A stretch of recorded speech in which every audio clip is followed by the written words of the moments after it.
ஒரு பக்கம் பனிப்பொழிவு, இன்னொரு பக்கம் காட்டுத்தீ, இப்போ விமான விபத்து. இந்த 2025ம் இந்த 2025ஆம் ஆண்டு அமெரிக்காவுக்கு பெரும் சவால்கள் கொடுக்கும் என்ற எண்ணம் தான் தோன்றுறது.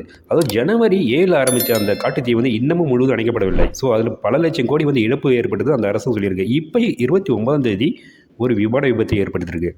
ஸோ இதுக்கு முன்னாடி கோர விபத்து எப்படின்னு பார்த்தீங்கன்னா 2001ஆம் ஆண்டு, அதாவது 4 ஆண்டுகளுக்கு முன்பு 2001ஆம் ஆண்டு நவம்பர் 12 வந்து பார்த்திங்கன்னா கென்னடி விமான நிலையத்திலிருந்து புறப்பட்ட ஒரு விமானம் வந்து, அதாவது 260 பயணிகள் சென்ற ஒரு விமானம் குடியிருப்பு பகுதியில் விழுந்து 260 பேரும் வந்து ஸ்பாட் அவுட்டு. ஸோ இப்போ ஒரு சிறிய ரக விமானமும் ராணுவ ஹெலிகாப்டர் மோதி 67 பேரும் வந்து இறந்ததாக அறிவிக்கப்பட்டிருக்கு. இதில் பார்த்தீங்கன்னா அமெரிக்க ஏர்லைன்ஸ் விமானத்தில் 64 பேர் இறந்ததாக கூறப்படுது. அதில் 60 பயணிகளும் 4 பணியாளர்கள் இருந்ததாக கூறப்படுது. ஸோ அந்த ஹெலிகாப்டரை பார்த்தா 3 பயிற்சி ராணுவ வீரர்களும் இருந்ததாக கூறப்படுது. டோட்டலாக 67 பேரும் இறந்ததாகவும் இப்போ அந்த அரசு சொல்லுது. ஸோ இதை பார்க்கறதுக்கு முன் டச் பண்ணுங்கள்.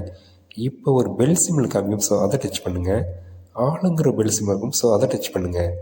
இந்த வீடியோ பிடிச்சிருந்தா லைக்னு ஒன்று சிம்பிள் இருக்கும். ஸோ அதை டச் பண்ணுங்கள். அப்போனா தான் நான் போடுற வீடியோ உங்களுக்கு உடனுக்குடன் வந்து சேரும்.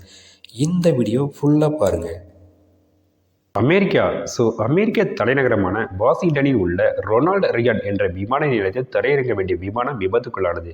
இந்த விபத்துக்குள்ளான விமானம் பார்த்தீங்கன்னா ராணுவ ஹெலிகாப்டர் இருக்குல்ல. ஸோ அதில் வந்து 3 பணியாளர்கள் இருந்திருக்காங்க. ஸோ அவங்க பயிற்சி பெற்ற ராணுவ பணியாளர். ஸோ அவங்க இருந்திருக்காங்க. ஸோ இந்த அமெரிக்கா ஏர்லைன்ஸ் விமானம் அந்த ரொனால்ட் ரியான் விமான நிலையத்தில் இறங்க 3 நிமிடம் தான் இருக்குது. ஸோ இந்த 3, அதாவது 2400 அடி உயரம் தான் பறக்குது.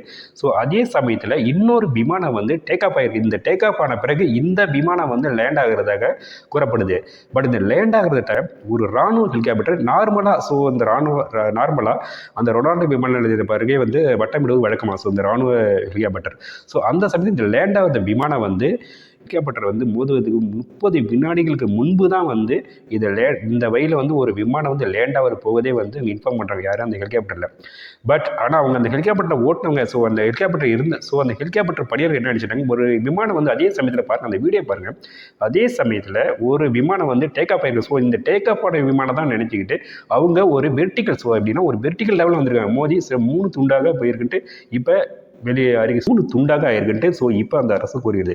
இதில் பார்த்தீங்கன்னா 67 பேருமே ஸ்பாட்டில் இருந்த அந்த விமானத்துக்கும் இந்த ஆற்றங்கரை, அந்த ஆற்றங்கரை விட பொடாமக் ஆற்றங்கரைன்னு ஒரு ஆற்றங்கரை இருக்கா. ஸோ அந்த ஆற்றங்கரையில் தான் விழுந்து, அந்த ஆற்றுல தான் விழுந்து ஸோ 67 பேரும் வந்து இறந்ததாக கூறப்படுது.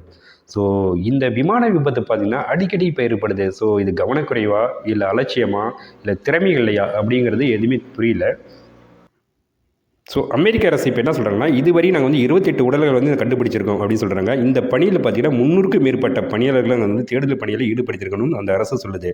ஸோ இந்த மாதிரி வீடியோவை இன்னொரு நல்ல வீடியோவில் மீண்டும் சந்திப்போம். ஸோ நம்மளுடைய சேனல் சப்ஸ்கிரைப் பண்ணிடுங்க.